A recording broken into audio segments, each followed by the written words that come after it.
Citizen news కి స్వాగతం. ప్రతి ఒక్క రైతులకు మేలు చేయాలనే ఉద్దేశంతోనే భూభారతి చట్టాన్ని ప్రభుత్వం తీసుకురావడం జరిగిందని collector Prateek Jain, sub collector Linkya Nayak అన్నారు. వికారాబాద్ జిల్లా బషీరాబాద్ మండల కేంద్రంలోని రైతు వేదికలో గురువారం భూభారతి చట్టంపై అవగాహన సదస్సు కార్యక్రమం నిర్వహించారు. ఈ సందర్భంగా కలెక్టర్ మాట్లాడుతూ, ఇంతకు ముందు ఉన్న చట్టాలను దృష్టిలో పెట్టుకుని ప్రభుత్వం కొత్త చట్టాన్ని అమలు చేయడం జరిగిందని వారు పేర్కొన్నారు. ఈ చట్టం ద్వారా నేరుగా రైతులకు భూ సమస్యలు పరిష్కరించే విధంగా ముందుకెళ్లడం జరుగుతుందని తెలిపారు. రైతులకు భూభారతి చట్టం ద్వారా ఈ భూభారతి చట్టాన్ని పటిష్టంగా అమలు చేయాలని ఉద్దేశంతో అంబేద్కర్ జయంతి రోజు ప్రారంభించడం జరిగిందని వారు తెలిపారు. అదేవిధంగా గ్రామంలో ఉన్న రైతులకు రెవెన్యూ అధికారుల ద్వారా, తహసీల్దార్ ద్వారా భూ సమస్యలు పరిష్కారం కాకపోతే కలెక్టర్ ద్వారా మరియు ఇతర అధికారుల ద్వారా కూడా ఫిర్యాదు చేసుకునే అవకాశం కూడా ప్రభుత్వం నేరుగా రైతులకు కల్పిస్తుందని వారు రైతులకు తెలిపారు. అదేవిధంగా గ్రామ స్థాయి నుండి జిల్లా స్థాయి వరకు ఈ భూ సమస్యల్ని పరిష్కరించే విధంగా ప్రభుత్వం చట్టాన్ని అమలు చేయడం జరిగిందని వారు తెలిపారు. భూ సమస్యలను తప్పులను సరిచేసే విధంగా భూభారతి చట్టం రైతులకు సహకరిస్తుందని వారు తెలిపారు. ఖచ్చితంగా నిశ్చయంగా ధర్మంగా ఎంత ఉంటే భూమి ఇష్యూస్ ఏవైతే ఉంటాయో కొద్దిగా టైం టేకింగ్ ప్రాసెస్ ఉంటుంది, టైం పడుతుంది. బికాస్ ఒకవేళ ఉంటే గొడవ ఉన్న భూమి ఉంటే మీకు వినాలి, వేరే వాటికి కూడా వినాలి, ఇద్దరు విని తర్వాతనే చేయాలి. ఒకవేళ ధర్మం చేయాలి, న్యాయం చేయాలి అయితే వేరే వాళ్ళతోటి కూడా విని అప్పుడు చేయాల్సిన వస్తుంది. నేను జాయిన్ అయిన రోజు జిల్లాలో చూస్తే 14,000 అప్లికేషన్స్ పెండింగ్ ఉండేది అనమాట. 14,000. నేను కూడా మంచిగా అన్ని పని నేను చేయలేను, కలెక్టర్గా ఉండవచ్చు కానీ అన్ని పని చేయలేను. గవర్నమెంట్ ఏం చేసింది ఈ చట్టం ద్వారా కూడా నాకు ఉన్న అప్లికేషన్ చాలా మెల్లగా ఎంఆర్ఓకి, ఆర్డీఓకి, జేసీ లాగిన్కి పంపడం జరిగింది. దాంతో ద్వారా ఇప్పుడు చూస్తే మన జిల్లాలో 5,000 చిల్లర అప్లికేషన్స్ మాత్రమే పెండింగ్ ఉన్నాయి. Almost 9,000 applications 10 monthsలో. నాకు 10 months కంప్లీట్ అయింది. ఒక్కొక్క మంత్లో 1000 అప్లికేషన్ మనం తగ్గించాము.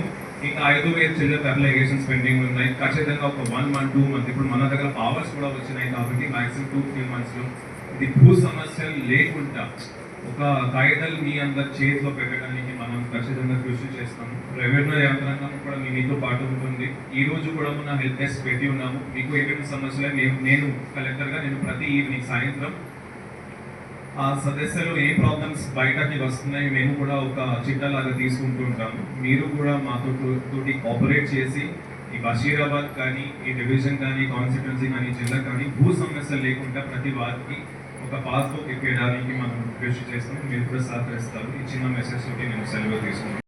ఇది చాలా మంచి రోజు. ఈ రోజు మనం బాబాసాహెబ్ అంబేద్కర్ పుట్టినరోజు సందర్భంగా కొత్త చట్టం అమలు తీసుకువచ్చింది మన గవర్నమెంట్.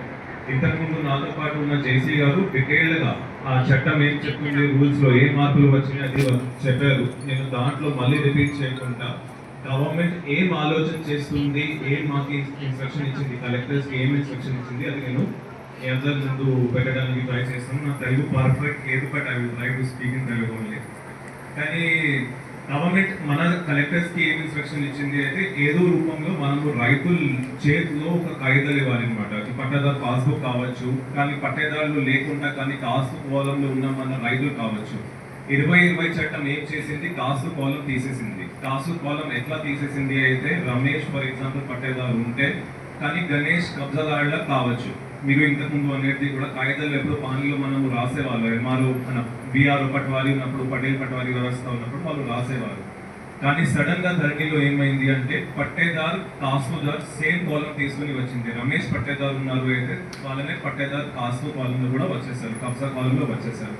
కానీ కొత్త చట్టం ఏం వచ్చింది అంటే ఏం చెప్తుంది అయితే మాక్సిమం అయితే మనము ఏదో ఒక రూపంలో మీ అందరికీ పాస్బుక్ ఇవ్వాలి. పాస్బుక్ ఉంటే ఒక ధైర్యం, ఒక ఆయుధం లాగా ఉంటుంది. మీకు రైతు భరోసా వస్తుంది, రైతు బీమా వస్తుంది, మనం ఇచ్చిన ఇది అవి ఉంటాయి, స్ప్రింక్లర్స్ ఉంటాయి, డ్రిప్ ఇరిగేషన్ ఉంటాయి. అన్ని రైతులకి ఒక సంబంధం ఒక కాగితం తోటి ఉంటుంది. మీరు ఎలా ఉంటూ ఉంటారు, కబ్జాలో ఉంటారు, కానీ కాగితాలు లేకుంటే ఇంతకుముందు అజయ్ గారు చెప్పినట్టు వేరే వాళ్ళు పాత వాళ్ళు ఏదో రిజిస్ట్రేషన్, దొంగ రిజిస్ట్రేషన్ ఏదో రిజిస్ట్రేషన్ చేయించుకొని పాస్బుక్ తెచ్చుకోవడం అలాగే జరిగింది. కానీ ఇప్పుడు ఈ చట్టంలో అది అవసరం లేదు, అండ్ అది స్కోప్ కూడా లేదు. ఎందుకు అంటే ఒకవేళ ఎంఆర్ఓ అది తప్పులు ఏమైనా చేస్తే మన దగ్గర పవర్స్ లేకుంటే, మన దగ్గర రెవెన్యూ అథారిటీస్ దగ్గర అన్ని పవర్స్ తీయడం జరిగింది. అన్ని పవర్స్ సివిల్ కోర్టుకి ఇవ్వడం జరిగింది. కానీ సివిల్ కోర్టుకి ఒక మామూలు రైతులు, పల్లెటూరులో ఉన్న రైతులు పోవాలి, అయితే ఒక న్యాయవాది పెట్టుకోవాలి, ఒక మళ్ళీ పోయి రావాలి. ఇప్పుడు మన అన్ని పవర్స్ ఎంఆర్ఓకి, ఆర్డీఓ అంటే sub collector, revenue division officer వారికి ఇవ్వడం జరిగింది, జేసీ కలెక్టర్కి ఇవ్వడం జరిగింది.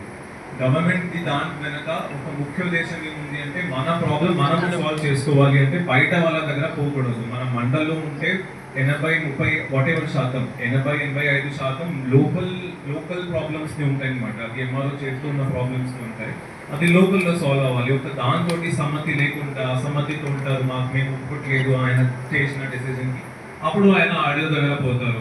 ఆడియో దగ్గర తర్వాత కూడా సమ్మతి కొంతమందికి వచ్చేస్తుంది, కొంతమందికి అప్పుడు కూడా రాకపోయేది, అప్పుడు కలెక్టర్ దగ్గర వస్తారు. అప్పుడు కూడా 1%-2% మిగిలిపోతారు. వాళ్ళు ఇప్పుడు హైయర్ అథారిటీస్ అంటే సీసీఎల్ఏ కావచ్చు, పెద్ద జ్యుడిషియరీ కావచ్చు, అక్కడ వాళ్ళు పోవాల్సిన ఉంటుంది. సో దాంతో మంచితనం ఏమంటే మన లోకల్ ప్రాబ్లం లోకల్లోనే సాల్వ్ అవుతాయి. బషీరాబాద్లో ఉన్న ప్రాబ్లం బషీరాబాద్ మ్యాక్సిమం ఇక్కడనే సాల్వ్ అయితే బయట పోవాల్సిన కూడా అవసరం లేదు. సో అలాగా మార్పులు తీసుకుని రావడం జరిగింది. యాజ్ అ కలెక్టర్గా కూడా స్థానిక శాసనసభ్యులు గారు మీరు అనుకున్నారు, కలెక్టర్గా కూడా నేను హామీ ఇస్తున్నాను.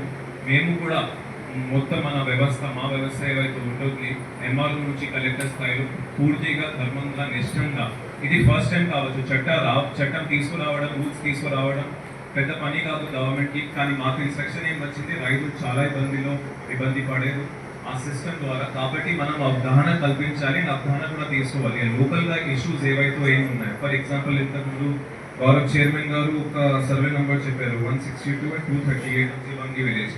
మీ తరఫు నుంచి కూడా అవగాహన మనము తీసుకోవాలి అది కార్యక్రమం. అప్పుడు ఉంటేనే మేము కూడా మన పని చేయగలుగుతాము, సాల్వ్ చేయగలుగుతాము. సో ఒక ప్రతి మండలాల్లో వివరించవలసిన అవసరం ఉందని చెప్పేసి గౌరవ జిల్లా మన కలెక్టర్ సార్ మరియు అంత ముందు కూడా గౌరవ ముఖ్యమంత్రి వర్యులు మరియు రెవెన్యూ మంత్రి వర్యులు ఆదేశానుసారము మనం ప్రతి మండలాల్లో కూడా ఈ అవగాహన కార్యక్రమం చేపడుతున్నాము. జయంతిని పురస్కరించుకొని గౌరవ మన జిల్లావాసి కొడంగల్ ఎమ్మెల్యే మరియు రాష్ట్ర ముఖ్యమంత్రి శ్రీ ఏనుగుల నరసింహారెడ్డి సార్ మరియు మన జిల్లావాసి అయిన స్పీకర్ సార్, అదేవిధంగా మిగిలిన మంత్రుల మండలి మరియు గౌరవ ఎమ్మెల్యేలు, ఎమ్మెల్సీస్ మరియు గౌరవ మన ఎంపీల సమక్షంలో గౌరవ ముఖ్యమంత్రి గారు మన రాష్ట్ర రైతులకి ఈ భూభారతి చట్టంను అంకితం చేయడం జరిగింది. అయితే గతంలో చట్టాలు ఉన్నాయి, 6వ వార్ చట్టాలు ఉన్నాయి, ధరణి చట్టాలు ఉన్నాయి. ముఖ్యమంత్రి గారు మరియు రెవెన్యూ మినిస్టర్ గారు వాళ్ళను పంపించి అక్కడ ఉన్న చట్టాల మీద అవగాహన కల్పించుకొని మన రాష్ట్రంలో ప్రస్తుతం ఇంతకుముందు ఉన్న చట్టాలను దృష్టిలో పెట్టుకొని ఎక్కడెక్కడ మిస్టేక్స్ ఉన్నాయో వాటిని సరిచేస్తూ రైతులకు చుట్టంలాగా ఈ భూభారతి చట్టంను మన అంబేద్కర్ జయంతిని పురస్కరించుకుని రాష్ట్రంలో ఇంప్లిమెంటేషన్లోకి తీసుకురావడం జరిగింది. ఇందులో ఏంటంటే ఈ చట్టంలో తప్పుల సవరణకు అవకాశం ఉంటుంది. ఈ ల్యాండ్ ట్రిబ్యునల్ కూడా మనకు ప్రస్తుతము ఇంకా ట్రిబ్యునల్ ఏర్పాటు కాలేదు కాబట్టి గౌరవ సిసిఎల్ఏ గారు హెడ్ ఆఫీస్ వారే నిర్వహించడం జరుగుతుంది. కాలానుగుణంగా మనకు త్వరలోనే పాత జిల్లా రంగారెడ్డి జిల్లా అంటే మేడ్చల్, రంగారెడ్డి, వికారాబాద్ జిల్లాలు కలిపి ఒక ల్యాండ్ ట్రిబ్యునల్ ఏర్పాటు చేసి ఆ తదుపరి ఇంకా ఏమైనా అప్పీల్స్ ఎక్కువ వచ్చే అవకాశం ఉంటే అది జిల్లా లెవెల్లో కూడా ల్యాండ్ ట్రిబ్యునల్ పెట్టడానికి అవకాశం ఉంటుంది. ఆ విధంగా జిల్లా స్థాయిలో సమస్యలను పరిష్కరించడానికి ఈ భూభారతి చట్టము గౌరవ ముఖ్యమంత్రి గారు మరియు గౌరవ రెవెన్యూ మినిస్టర్ గారు అవకాశం ఈ చట్టంలో పొందుపరచడం జరిగింది. అదేవిధంగా మనం తప్పుల సవరణ చేయడానికి తహసీల్దార్ ఆర్డీఓ లెవెల్లో అవకాశం ఉంది. ఆ తర్వాత మనకు ఈ రిజిస్ట్రేషన్స్, మొటేషన్ గతంలో ఏ విధంగా ఉందో స్లాట్ బుక్ చేసుకోవడము, ఆ తర్వాత రిజిస్ట్రేషన్ వీటిని ఎంఆర్ఓ ఎంక్వైరీ తోటి ఆర్డీఓ లెవెల్లోనే మొటేషన్ జరగడానికి ఈ చట్టంలో అవకాశం కల్పించబడింది. అదేవిధంగా మనం ఎప్పటి నుంచో చూస్తున్నటువంటి సాదా బైనామా ఏంటంటే మన రాష్ట్రం ఏర్పడక ముందు అంటే 2 జూన్ 2014 కన్నా ముందు భూమి సాదా బైనామా ద్వారా కొనుగోలు చేసుకొని వాళ్ళ పొజిషన్ కలిగి ఉండి గత మన 2020లో అక్టోబర్, నవంబర్ మాసంలో రాష్ట్ర ప్రభుత్వము వాళ్ళకు రెగ్యులరైజ్ చేయడానికి ఆన్లైన్లో అప్లికేషన్ పెట్టుకోవడానికి అవకాశం కల్పించబడింది. ఆ టైంలో దరఖాస్తు చేసుకున్న మన జిల్లాలో పెండింగ్ ఉన్న దాదాపుగా 4500 అప్లికేషన్కు ఈ చట్టంలో వాళ్ళకు రెగ్యులరైజ్ చేసి అంటే స్టాంప్ డ్యూటీ కట్టించుకొని రెగ్యులరైజ్ చేయడానికి ఈ చట్టంలో అవకాశం కల్పించబడింది. త్వరలోనే ఒక డేట్ కూడా ఈ సాధమైన పెండింగ్ కేసెస్ సంబంధించి రాష్ట్ర ప్రభుత్వం మనకు ఇవ్వడం జరుగుతుంది. ఆ తదుపరి మనం వాటిని ఆ సాదాపైన అప్లికేషన్స్ కూడా స్టాంప్ డ్యూటీ కట్టించుకున్న తర్వాత వాటికి కూడా పాస్బుక్లు జారీ చేయడం జరుగుతుంది. అదేవిధంగా ఇప్పుడు మనం అనుకున్న విధంగా ప్రతి కరెక్షన్ సంబంధించినది ఎంఆర్ఓ దగ్గర, ఆర్డీఓ దగ్గర, వాళ్ళ దగ్గర ఏమైనా అభ్యంతరాలు ఉంటే కలెక్టర్ దగ్గర, కలెక్టర్ నుంచి ట్రిబ్యునల్, ఈ 2-3 అంచెల వ్యవస్థను మనకు ఈ భూభారత ఈ చట్టంలో అప్పీల్కు అవకాశం కల్పించబడింది. ఇంతకుముందు ధరణిలో ఈ అప్పీల్ వ్యవస్థ అనేది లేదు. ఎక్కడైనా తప్పు పొరపాటు జరిగిందంటే సివిల్ కోర్టుకు మాత్రమే పరిష్కరించుకోవడానికి అవకాశం ఉండేది. ఇది మన జిల్లా స్థాయిలో ఇప్పుడు ఈ సమస్యను పరిష్కరించుకోవడానికి ఒక అవకాశం దొరికింది. అదేవిధంగా జనవరి 1వ తేదీ నుంచి డిసెంబర్ 31వ తేదీ వరకు మనకు రిజిస్ట్రేషన్ అయిన వాటిని, లేదంటే ఈ 38 ఓఆర్సి కోర్టు డిగ్రీల ద్వారా అమలు చేసిన మొత్తం కూడా ఆ రికార్డులో గతంలో మనం అమెండ్మెంట్ రిజిస్టర్ విలేజ్ లెవెల్లో, బీఆర్ఓ లెవెల్లో అమలు చేసేది. ఇప్పుడు త్వరలోనే బీఆర్ఓ లేరు కాబట్టి కూడా త్వరలోనే రాష్ట్ర ప్రభుత్వం రిక్రూట్ చేసి మన గ్రామాల్లో అందుబాటులో ఉండే విధంగా వాళ్ళ ఆధ్వర్యంలో ఈ పహాని కూడా వాళ్ళకు మీకు అందుబాటులో ఉండే విధంగా పొందుపరచడం జరిగింది ఈ యాక్ట్లో. ఇందులో పహాని నగలు కూడా తీసుకోవాలంటే ఒక 10 రూపాయలు మీరు ఆన్లైన్లో పే చేయగలిగితే వెంటనే మీకు డిజిటల్ సైన్తో మన తహసీల్దార్ అటెస్టెడ్ చేసిన కాపీస్ కూడా మీకు ఇప్పుడు ఈ చట్టం ప్రకారం అవకాశం కల్పించబడింది.